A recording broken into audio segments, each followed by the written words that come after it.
Hello दोस्तों, पोषण chapter में हम लोग पढ़ रहे थे जो न्यूट्रिशन था, उसमें मैंने कार्बोहाइड्रेट, प्रोटीन, फैट, विटामिन ये चारों पार्ट्स पे मैंने पूरा डीपली बना चुका हूं और आप अभी तक नहीं देखे तो वो देख लीजिए। आज हम लोग पढ़ने वाले मिनरल्स यानी हमारे शरीर के अंदर कौन कौन सा खनिज पदार्थ पाया जाता है, मैं बोर्ड पे लिख दिया हूँ। चलिए आपको एक एक चीज समझाता हूँ। देखिए, सबसे पहले आपको ये याद रखना है कि हमारे शरीर के अंदर कुल जो खनिज पदार्थ है कितनी पाई जाती है, तो 24 प्रकार की। कितनी प्रकार की? 24 प्रकार की खनिज पदार्थ पाई जाती है। मतलब तत्व 24 प्रकार के हमारे शरीर के अंदर पाया जाता है। तो जो 24 प्रकार की पाई जाती है उसमें से पूरा नहीं पढ़ना है, उसमें से कुछ कुछ पढ़ना है। अब चलिए, मैं कुछ कुछ पढ़ना है वो मैंने लिख दिया है। देखिए, पहला है कैल्शियम। देखिए, हमारे शरीर के अंदर कैल्शियम जो है कि सबसे ज्यादा पाया जाता है। अगर आपसे कोई पूछ दे कि बताओ हमारे शरीर के अंदर खनिज पदार्थ में सबसे ज्यादा क्या पाया जाता है, तो कैल्शियम सबसे ज्यादा पाया जाता है। ठीक है, और सबसे कम पाया जाता है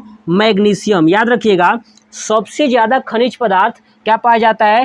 कैल्शियम, और सबसे कम मैग्नीशियम। याद रखिएगा। चलिए, अब कैल्शियम हमारे शरीर के अंदर कहाँ कहाँ पाया जाता है, तो देखिए, ब्लड के अंदर, बालों के अंदर, हड्डियों के अंदर, नाखून के अंदर और दांत के अंदर। ठीक है, यानी ब्लड, बाल, नाखून, हड्डी और दांत, इन सब के फॉर्मेशन में, निर्माण में किसका सहायता होता है? कैल्शियम का। तो ध्यान रखिएगा, कैल्शियम कहाँ कहाँ पाया जाता है, तो ब्लड में, बालों में, हड्डियों में, नाखूनों में और दांतों में। ठीक है, कैल्शियम। ठीक है, तो पूछा जाता है कि हमारा दांतों में कौन सा तत्व पाया जाता है, तो कैल्शियम। बालों में कौन सा?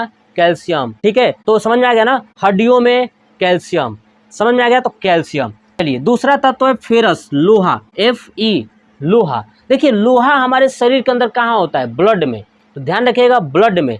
आरबीसी जो ब्लड होता है, हमारे शरीर के अंदर जो ब्लड सर्कुलेट कर रहा है, उसके अंदर जो खनिज पदार्थ पाया जाता है ये होता है लोहा यानी फेरस। ठीक है, कहाँ होता है? ब्लड के अंदर होता है आरबीसी। आरबीसी कहाँ होती है? ब्लड के अंदर, है ना। ब्लड देखिए, ब्लड कितने टाइप्स की होती है? आरबीसी, डब्ल्यूबीसी, प्लेटलेट्स, आ रहा समझ में ना, प्लाज्मा, ये सारी चीजें होती है ब्लड के अंदर। तो ब्लड के अंदर भी ये आरबीसी में होता है कौन? फेरस यानी लोहा। अब ये लोहा जो है कि हेमोग्लोबिन के रूप में होता है। किसके रूप में? हेमोग्लोबिन।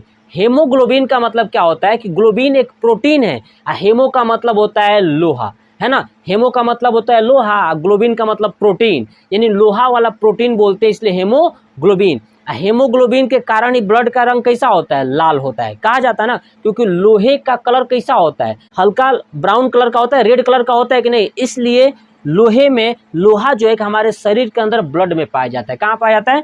ब्लड में। ये याद रखिएगा। दूसरा, ठीक है, दूसरा याद रखिएगा, पी मतलब होता है फास्फोरस। क्या होता है? फास्फोरस। फास्फोरस कहाँ होता है? तो हमारे शरीर का जो मसल्स है ना, मांस, ये मांस, इस मांस में पाया जाता है, मसल्स में। और फास्फोरस दांतों में भी होता है और हड्डियों में भी होता है। ठीक है, यानी मांस, दांत, हड्डी में क्या होता है? फास्फोरस। तो अभी हम लोग 3 खनिज पदार्थ पढ़े, कैल्शियम, ठीक है, और फेरस और फास्फोरस। तो कैल्शियम, फेरस, फास्फोरस याद रखिएगा। ठीक है, देखिए, उसके बाद सल्फर। देखिए, आपको एक बात याद रखना है कि जहाँ पे सल्फर मिल जाता है ना, वो गंध बना देता है। जिस चीज में सल्फर मिला देंगे वो एकदम गंध देने लगता है। जैसे देखिए, जैसे प्याज को जब काटते हैं ना, तो एक तो गंध आता है, ऊपर से आंखों में आंसू, तो क्योंकि प्याज में क्या पाया जाता है? सल्फर। लहसुन में भी गंध आता है, तो लहसुन में भी क्या होता है? सल्फर। तो मैंने बता दिया, सल्फर जहां भी होता है उसमें क्या होता है? गंध होता है। देखिए, तो ये सल्फर क्या करता है हमारे शरीर के अंदर? क्या करता है? प्रोटीन का निर्माण कराता है। क्या करता है? प्रोटीन के निर्माण में सहायक करता है। उसके बाद नेल, है ना, नेल्स जो होता है, नाखून होता है, बाल, हेयर, ठीक है, इन सबको बनाने के लिए क्या करता है? ये सल्फर सहायता करता है। तो प्रोटीन, बाल, नाखून, है ना, इन सबको बनाने के लिए कौन मदद करता है? सल्फर करता है। देखिए, उसके बाद आता है के का मतलब क्या होता है? पोटेशियम। ठीक है, और पी का मतलब क्या होता है? फास्फोरस। मैंने समझा दिया, पी का मतलब होता है फास्फोरस, जो मसल्स और दांत और हड्डियों में पाया जाता है, और एस सल्फर होता है, और के का मतलब होता है पोटेशियम। के का मतलब पोटेशियम है, तो पोटेशियम कहाँ होता है? तो हमारे किडनी में। कहाँ होता है? किडनी में, लीवर में, ब्लड में। और सबसे इम्पोर्टेंट बात, आपसे पूछा जाए कि कौन सा ऐसा खनिज पदार्थ है जो हमारे शरीर के हार्ट जो है, हार्ट को कंट्रोल करता है। कौन सा ऐसा खनिज पदार्थ है जो हार्ट को कंट्रोल करता है? तो ध्यान रखिएगा, हार्ट को कंट्रोल क से इसलिए क मतलब के मतलब की पोटेशियम, के मतलब पोटेशियम। तो पोटेशियम जो है कि हमारे हार्ट को कंट्रोल करके रखता है, कौन? पोटेशियम। समझ में आ गया ना? तो के कहाँ होता है? किडनी में, लीवर में और ब्लड के अंदर भी होता है ना। अगर के की मात्रा ज़्यादा हो जाए, यानी पोटेशियम आप ज़्यादा खा लेते हो, ठीक है, पोटेशियम खाने का मतलब ऐसा पदार्थ खा लेते हो जिसके अंदर पोटेशियम ज़्यादा होता है, तो पोटेशियम ज़्यादा हो जाएगी अगर शरीर के अंदर, तो हमारी किडनी खराब हो जाएगी। क्या हो जाएगी? किडनी खराब हो जाएगी। तो ध्यान रखिएगा, किस खनिज पदार्थ की अधिकता होने से किडनी खराब हो जाती है? तो पोटेशियम। किसकी वजह से? पोटेशियम। चलिए, उसके बाद आता है जिंक। जिंक कहाँ पाया जाता है? तो जो लार है, लार, टीयर्स यानी आंसू, पसीना और इंसुलिन हार्मोन्स। इंसुलिन हार्मोन समझते हैं ना? इंसुलिन हार्मोन्स वो हार्मोन्स है जो शुगर को कंट्रोल करके रखता है ना, शुगर को कंट्रोल करके रखता है। उसके अंदर भी पाया जाता है कौन सा? जिंक। तो जिंक हमारे लार में पाया जाता है और आंसू में पाया जाता है, पसीनों में पाया जाता है। लार, आंसू, पसीना, इसमें क्या होता है? जिंक। और जिंक इंसुलिन हार्मोन्स में भी होता है। और इंसुलिन हार्मोन्स का क्या होता है? हमारे शरीर के अंदर होने वाले शुगर को कंट्रोल करके रखना। अगर इंसुलिन हार्मोन्स कम हो जाएगी तो शुगर बढ़ जाएगा, चीनी की मात्रा ज़्यादा हो जाएगी। चलिए, उसके बाद आता है मैग्नीशियम। मैंने बताया कि हमारे शरीर में सबसे कम पाया जाता है यही खनिज पदार्थ, कौन सा? मैग्नीशियम। मैग्नीशियम कहाँ होता है? तो मसल्स में। कहाँ होता है? मसल्स यानी मांसपेशियों में। कहाँ होता है? मांसपेशियों में। ये बहुत बार एग्जाम में पूछा जा चुका है कि किस प्रकार के खनिज पदार्थों से मसल्स का निर्माण होता है या मसल्स में पाया जाता है? तो ध्यान रखिएगा, मसल्स से मैग्नीशियम, मैग्नीशियम से मसल्स। आगे समझ में याद रखिएगा। देखिए, उसके बाद आता है कॉपर। क्या आता है? कॉपर। देखिए, कॉपर के बारे में याद रखना है कि ये बायल जूस, बायल जूस समझते हैं ना, जो पित्त रस जिसको बोलते हैं, पित्त रस, पित्त की थैली जो होती है ना, उसके अंदर होता है पित्त रस। और पित्त रस को बनाता कौन है? तो लीवर।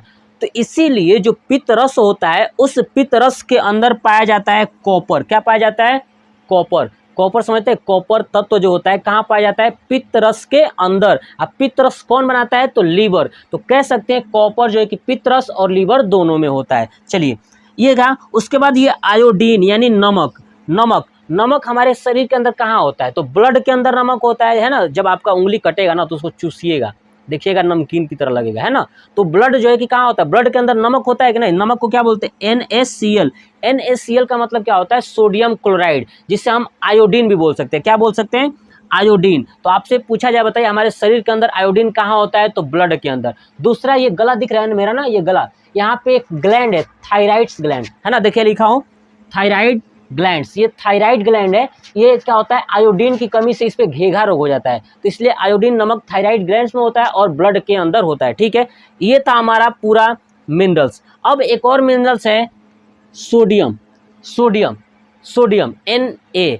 अगर देखिए यहाँ पे, अब आप देखे होंगे कि जब किसी व्यक्ति का बीपी बढ़ जाता है ना, बीपी बढ़ जाता है तो डॉक्टर नमक घोलने के, नमक वाला सामान मना कर देता है, ठीक है। या बीपी कम हो जाता है तो नमक वाला सामान खाने को कह देता है ना। तो आपने देखा होगा। तो ध्यान रखिएगा, सोडियम जो होता है नमक का निर्माण कराता है और सोडियम जो है कि बीपी को कंट्रोल करता है। यानी जिस इंसान को बीपी में प्रॉब्लम है उसको सोडियम के अकॉर्डिंग ही खाना चाहिए, ठीक है। सोडियम ज़्यादा नहीं खाना चाहिए, नमक ज़्यादा नहीं खाना चाहिए, कम नहीं खाना चाहिए, ये सब डॉक्टर सलाह देता है। इसका मतलब कि सोडियम क्या कंट्रोल कर रखता है? बीपी को कंट्रोल कर रखता है। अब मैंने वही बताया कि हार्ट को कंट्रोल कौन रखता है? हार्ट को कंट्रोल करने वाला है पोटेशियम यानी के, और सोडियम कंट्रोल करता है बीपी को। दो याद रखिएगा, हार्ट को कंट्रोल करता है के और सोडियम कंट्रोल करता है बीपी को। ये था पूरा खनिज पदार्थ, ठीक है। तो ये खनिज पदार्थ आपको कैसा लगा? चलिए कुछ इंपॉर्टेंट फैक्ट पे बात कर लेते हैं। अगर आपसे पूछा जाए कि बताइए हमारे शरीर के अंदर, है ना, सबसे ज्यादा कौन सा तत्व पाया जाता है? ध्यान सुनिए, ये है खनिज पदार्थ। आपसे पूछा जाएगा सबसे ज्यादा खनिज पदार्थ कौन सा पाया जाता है? तो कैल्शियम। और सबसे कम खनिज पदार्थ तो मैग्नीशियम। लेकिन ये पूछा जाए कि सबसे ज्यादा तत्व कौन सा पाया जाता है, तो देखिए मैंने लिखा है ऑक्सीजन। याद रखिएगा, हमारे शरीर में सबसे ज्यादा पाए जाने वाला तत्व कौन सा है? ऑक्सीजन। ऑक्सीजन के बाद कार्बन, कार्बन के बाद हाइड्रोजन, हाइड्रोजन के बाद नाइट्रोजन और नाइट्रोजन के बाद आता है कैल्शियम। क्या आता है? कैल्शियम। याद रखिएगा कि सबसे ज़्यादा तत्व हमारे शरीर के अंदर ऑक्सीजन, उसके बाद कार्बन, उसके बाद हाइड्रोजन, उसके बाद नाइट्रोजन, उसके बाद कैल्शियम। याद रखिएगा। अब सुनिए, ऑक्सीजन, कार्बन, हाइड्रोजन और नाइट्रोजन, ये जो चार हैं ये सभी अधातु हैं, नॉन मेटल। नॉन मेटल है क्या?